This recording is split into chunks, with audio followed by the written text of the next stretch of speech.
8월 26일 금요일입니다. 오늘은 고린도후서 3장 17절 말씀을 읽겠습니다. 주는 영이시니 주의 영이 계신 곳에는 자유가 있느니라. 아멘. 오늘은 성령님 안에서의 자유라는 제목으로 말씀을 잠시 나누려고 합니다. 여러분, 출애굽기에 보면 이제 모세가 하나님의 율법을 받기 위해서 시내산에 이제 올라갔잖아요. 그래서 거기서 하나님을 대면했는데 산에서 내려올 때 모세의 얼굴에서 그 피부에서 광채가 났어요. 그 이야기가 출애굽기 34장 29절입니다. 모세가 그 증거의 두 판을 모세의 손에 들고 시내산에서 내려오니 그 산에서 내려올 때에 모세는 자기가 여호와와 말하였으므로 말미암아 얼굴 피부에 광채가 나나 깨닫지 못하였더라. 이렇게 되어 있어요. 하나님이 빛이시니까 그 빛이신 하나님과 함께 있었더니 그 빛으로 모세의 얼굴에서도 광채가 나게 됐어요. 근데 여기 한 가지 우리가 주목할 것은 그걸 모세는 몰랐다는 것이에요. 하나님께서 모세야, 네 얼굴에 빛나게 해줄 테니까 가서 자랑해라, 이런 게 아니었어요. 여러분, 하나님과 오랫동안 깊이 있으면 저절로 그게 배어나도 그 본인은 모르는 거예요. 그걸 자랑하라고 주시는 게 아니고 하나님의 축복인데, 근데 이제 내려와가지고 알게 됐어요. 왜 그러냐 하면 얼굴에 광채가 나니까 백성들이 모세 앞에 오기를 두려워하거든요. 그래서 모세는 뒤늦게 그걸 알고 사람들과 말할 때는 이 얼굴을 수건으로 가렸어요. 34장 34절 35절입니다. 그러나 모세가 여호와 앞에 들어가서 함께 말할 때에는 나오기까지 수건을 벗고 있다가 하나님 앞에 있을 때는 수건을 벗었다가 나와서는 그 명령하신 일을 이스라엘 자손에게 전하며 이스라엘 자손이 모세의 얼굴에 광채를 보므로 모세가 여호와께 말하러 들어가기까지 다시 수건으로 자기 얼굴을 가렸더라. 그래서 백성들 앞에 나갈 때는 이제 얼굴을 가려서 보지 않게 한 거예요.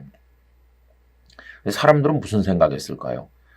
모세가 수건으로 얼굴을 가린 그 모습을 보면서 와, 굉장하다. 모세는 얼굴이 광채가 나는 사람이다. 저 시내산에서 율법을 받아왔는데 이 율법이 광채가 나는구나. 이렇게 생각을 하면서 대단하게 생각한 거죠. 그런데 여러분, 바울 사도를 통해서 하나님께서는 이제 그걸 재해석하셨는데 고린도후서 3장 13절에서 이렇게 말씀합니다. 우리는 모세가 이스라엘 자손들에게 장차 없어질 것의 결국을 주목하지 못하게 하려고 수건을 그 얼굴에 쓴 것 같이 아니하노라. 여러분, 장차 없어질 것의 결국이라는 게 무슨 말일까요?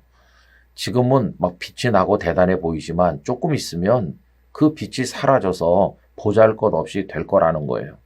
그래서 그렇게 사라져 버릴 것에 눈길이 가지 않도록, 사라져 버릴 것에 매이지 않도록 하기 위해서 바울 사도는 얼굴에 수건을 쓰는 거 이런 거 하지 않는다라고 말씀을 한 것이죠.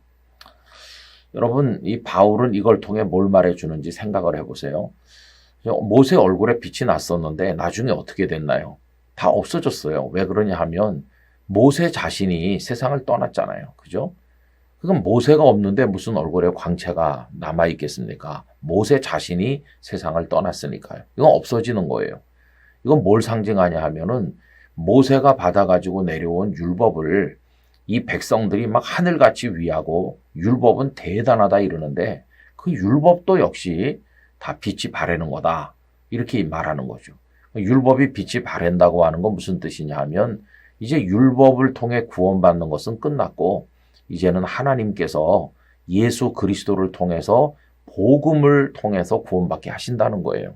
그래서 예수님의 십자가와 부활의 복음을 통해서 하나님의 사랑을 입어 죄인들도 구원을 받도록 길이 열렸기 때문에 이제 율법의 빛을 바라보고 있던 시대는 끝났다. 그런 얘기죠. 그런데 당시 유대인들은 어땠습니까? 그때까지도 율법 하면서 율법의 광채가 나는 줄 생각했어요.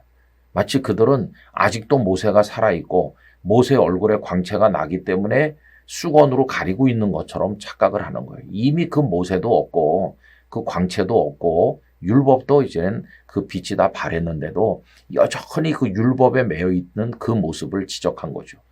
여러분, 율법에 매여 있으니 얼마나 그 속박이 힘듭니까? 자유가 없는 거예요. 그래서 그건 매여서 사는 거죠. 그러나 예수 그리스도께서는 우리에게 자유를 주시는 것이죠. 여러분, 우리가 하나님의 영의 이끌림을 받아서 예수님을 구주로 믿으면 예수님은 풀어주시는 분이기 때문에 죄와 사망과 사탄의 소리를 풀어주셔서 자유를 얻는데, 이걸 모르는 유대인들은 여전히 율법에 매여서 있는 거죠. 그들은 하나님의 성령의 역사를 경험하지 못한 사람들이에요. 오늘 말씀이 뭐라고 그러니까 주의 영이 있는 곳에, 주님의 영이 역사하는 곳에 거기 자유가 있는 거예요. 주는 영이시니 주의 영이 계신 곳에는 자유가 있느냐. 여러분, 주님의 성령께서 우리에게 역사하시면 우리가 예수님을 믿게 돼요. 예수님을 믿게 되면 모든 억압이 다 사라져 풀어지게 되고 자유를 얻게 돼요. 그 축복을 우리가 누려야 됩니다. 뭔가에 매여 있으면 안 돼요.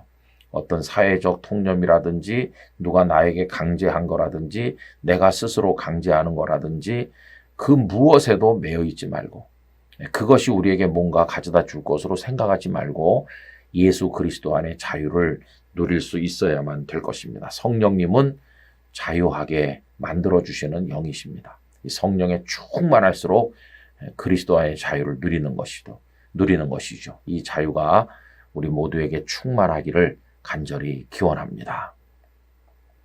하나님 아버지, 주님의 영은 자유케 하시는 영이시고 주님의 영이 계신 곳에는 자유가 있다고 했습니다. 저희들로 하여금 율법에 매여 있는 사람이 아니라 이제는 그 광채가 다 사라졌음을 알고 주님의 성령만을 바라보며 나가게 하여 주시옵소서. 주님의 영의 자유를 만끽하게 하여 주시옵소서. 예수님의 이름으로 기도드리옵나이다. 아멘.